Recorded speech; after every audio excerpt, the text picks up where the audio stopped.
매일 성경 순과 함께하는 말씀 묵상, 사무엘상 24장 1절부터 22절 말씀을 함께 묵상합니다.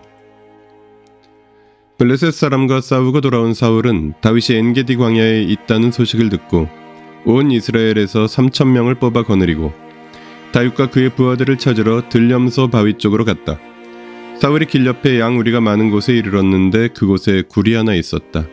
사울이 뒤를 보려고 그리로 들어갔는데 그 굴의 안쪽 깊은 곳에 다윗과 그의 부하들이 숨어 있었다.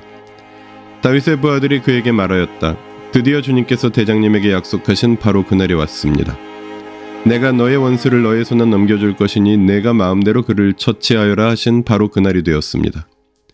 다윗이 일어나서 사울의 겉옷자락을 몰래 잘랐다.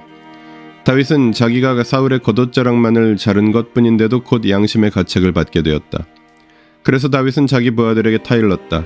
내가 감히 손을 들어 주님께서 기름 부어 세우신 우리의 임금님을 치겠느냐. 주님께서 내가 그런 일을 하지 못하도록 나를 막아주시기를 바란다. 왕은 바로 주님께서 기름 부어 세우신 분이기 때문이다. 다윗은 이런 말로 자기의 부하들을 타이르고 그들이 일어나 사울을 치지 못하게 하였다. 마침내 사울이 일어나서 굴 속에서 나가 길을 걸어갔다. 다윗도 일어나 굴 속에서 밖으로 나가서 사울의 뒤에다 대고 외쳤다. 임금님, 임금님. 사울이 뒤를 돌아다보자 다윗이 땅에 엎드려 절을 하였다. 그런 다음에 다윗이 사울에게 말하였다. 임금님은 어찌하여 다윗이 왕을 해치려 한다고 주장하는 사람들의 말만 들으십니까? 보십시오. 주님께서 오늘 저 굴 속에서 임금님을 나의 손에 넘겨주셨다는 사실을 이제 여기에서 직접 확인하실 수 있습니다.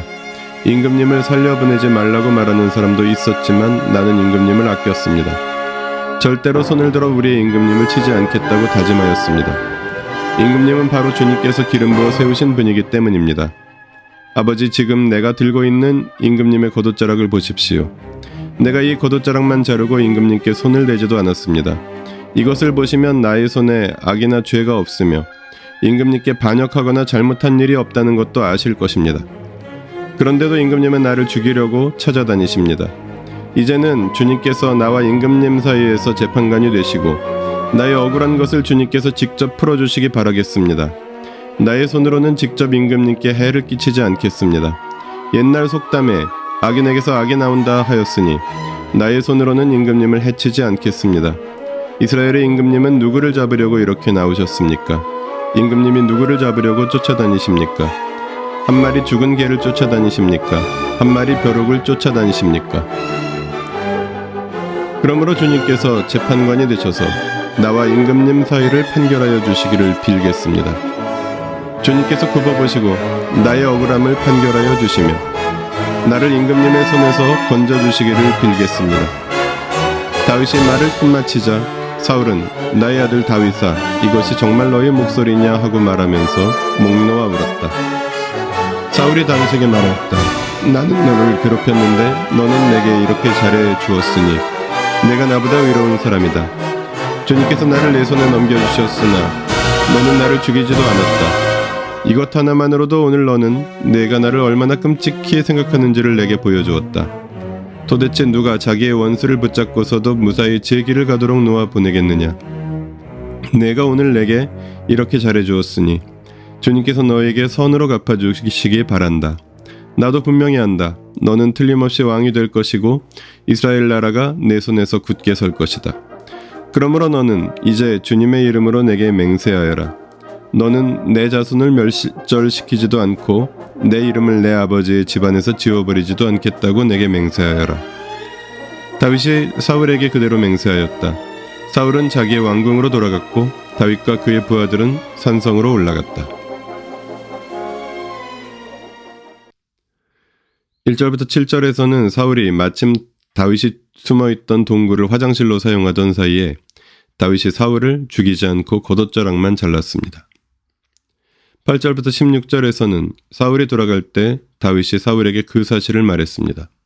17절부터 22절에서는 사울이 다윗에게 감사의 말을 하고 다윗은 사울의 부탁으로 사울의 자손들을 해치지 않을 것을 약속합니다. 본문에 손이라는 단어가 9번 반복됩니다. 사울이 다윗의 손에 달렸다는 사실을 강조하고 있습니다. 본문에서 말하는 소는 결정권, 생사여탈권입니다. 사울의 생사를 결정할 권한을 다윗이 가지게 되었습니다. 그 상황에서 다윗은 그 지위를 원수에게 복수하는 데 사용하지 않았습니다. 본문을 통해 무엇을 깨달을 수 있을까요? 하나님께서 판결해 주신다. 복수를 할 힘이 없어서 못하는 피해자는 많아도 복수할 능력이 되는데 복수하지 않는 사람은 드뭅니다.